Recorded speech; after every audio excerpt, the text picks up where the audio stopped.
Hello students, मैं SN Mishra unique chemistry में आपका पुनः स्वागत करता हूं। आज हम सरफेस केमिस्ट्री का अगला टॉपिक पढ़ेंगे। आज का हमारा टॉपिक है एंजाइम उत्प्रेरक के गुण, कि एंजाइम उत्प्रेरक के क्या क्या गुण होते हैं।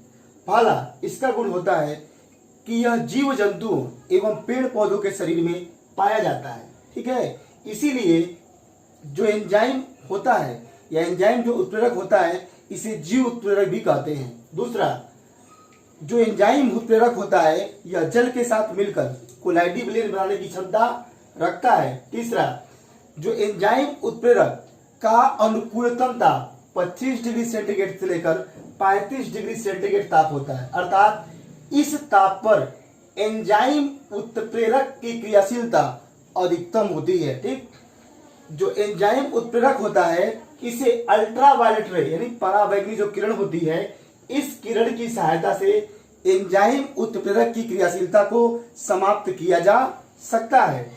और जो एंजाइम उत्प्रेरक होता है इसका अनुकूलतम पीएच यानी पावर ऑफ हाइड्रोजन इसका 5 से 7 तक होता है। क्लियर है। आज जो एंजाइम उत्प्रेरक होता है यह सामान्य एंजाइमों की भांति रासायनिक अभिक्रिया को प्रभावित करने की क्षमता रखता है। अब हम सह एंजाइम के बारे में जानेंगे। इस सह एंजाइम अर्थात को एंजाइम होता क्या है। सह एंजाइम है क्या कि वे पदार्थ जो किसी एंजाइम की उत्प्रेरणा शक्ति को बढ़ा देते हैं। यानी किसको बढ़ाएगा? सह एंजाइम वह होता है जो किसी एंजाइम की उत्प्रेरणा शक्ति को बढ़ा देता है, उसे ही हम सह एंजाइम या सक्रियक कहते हैं, जैसे sodium ion, magnesium ion, copper ion आदि। अब हमारा अगला टॉपिक है एंजाइम उत्प्रेरक की क्रियाविधि। यह टॉपिक बहुत ही इंपॉर्टेंट है, जो एग्जाम्स में कई बार पूछा गया है और पूछा जाता है। एंजाइम उत्प्रेरक की क्रियाविधि क्या है, कि कैसे एंजाइम उत्प्रेरक के रूप में कार्य करता है। इसकी आधुनिक अवधारणा है कि जो एंजाइम होता है उसके कोलाइडी जो पृष्ठ होता है, जो उसकी सतह होती है, उस सतह पर बहुत सी दरारें होती हैं। ठीक, बहुत सी दरारें होती हैं और उसकी जो आकृति होती है बहुत ही निश्चित होती है। जो उसकी आकृति है निश्चित है और इसी दरार के अंदर कई क्रियात्मक समूह मौजूद होते हैं। कार्बोक्सिलिक समूह उपस्थित है, एल्कोहल समूह उपस्थित है, NH2 समूह उपस्थित है आदि उपस्थित होते हैं। और इनकी जो दरारों की जो बीच की जो सतह होती है उसको हम क्या बोलते हैं? सक्रिय केंद्र कहते हैं, जहां पे दरारें पाई जाती हैं। अब ये कैसे काम करता है, इसकी क्रियाविधि क्या है? सन 1894 ईस्वी में एक एमिल फिशर नामक वैज्ञानिक थे।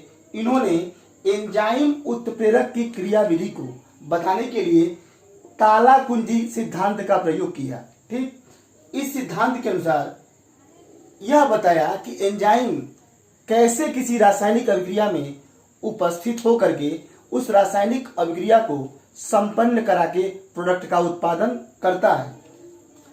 एंजाइम पहले क्या करेगा? किसी क्रियाधर मतलब सबस्ट्रेट के साथ जुड़ेगा और जुड़ करके एंजाइम क्रियाधर जटिल यानी कॉम्प्लेक्स का निर्माण करता है। फिर जो एंजाइम क्रियाधर जटिल होता है पुनः अभिक्रिया करके एंजाइम उत्पाद बनाता है। ठीक, और यह जो एंजाइम जो उत्पाद होता है पुनः अपघटित होकर के उत्पाद का निर्माण कर देता है। अब हमारा अगला टॉपिक है कोलाइडी अवस्था या कोलाइडियल स्टेट्स। पदार्थों के विलयनों को थॉमस ग्राहम नामक वैज्ञानिक ने 1861 ईस्वी में चर्मपत्र की सहायता ली, जिसके आधार पर उन्होंने पदार्थों को 2 भागों में बांटा।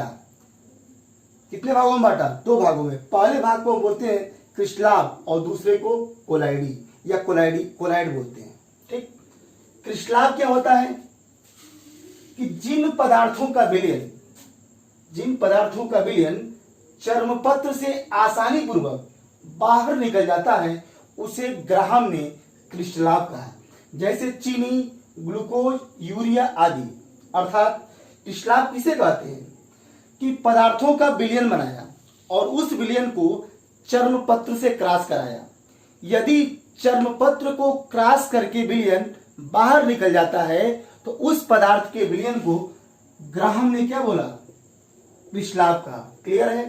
दूसरा है कोलाइड। कोलाइड क्या होता है कि वे पदार्थ जिनका विलयन चर्मपत्र झिल्ली, वे पदार्थ जिनका विलयन चर्मपत्र झिल्ली द्वारा विसरित नहीं होता है या धीरे धीरे विसरित होता है, उसे कोलाइड कहा गया। किसने कोलाइड कहा? ग्राहम ने। ये पदार्थ जो होते हैं कोलाइड होते हैं, वह गोद मतलब ग्लू के समान होते हैं, ग्लू के समान होते हैं, जैसे गोद, जिलेटिन, प्राकृतिक कोलाइड आदि। ग्राहम ने चर्मपत्र की सहायता से पदार्थों के विसरित होने और पदार्थों के न विसरित होने के आधार पर क्रिस्टलाव एवं कोलाइड का परिभाषा दे दिया गया, परंतु यह पाया गया कि जो NaCl होता है यह जल में मिलकर क्रिस्टलाव के समान गुणों को व्यक्त करता है, और यही जो NaCl है वह बेंजीन के साथ मिलकर कोलाइड के समान गुणों को व्यक्त करता है। अर्थात जो एक ही जो यौगिक है वह दो प्रकार की प्रकृति को शो करता है, अतः जो ग्राहम का नियम है उसे सही नहीं कहा गया।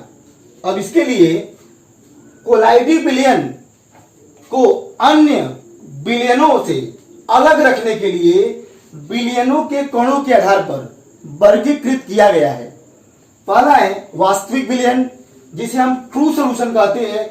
दूसरा है निलंबन मतलब सस्पेंशन, और तीसरा है कोलाइडी विलयन, जिसे कोलाइडियल विलयन कहते हैं। आज की क्लास यहीं पे संपन्न की जाती है।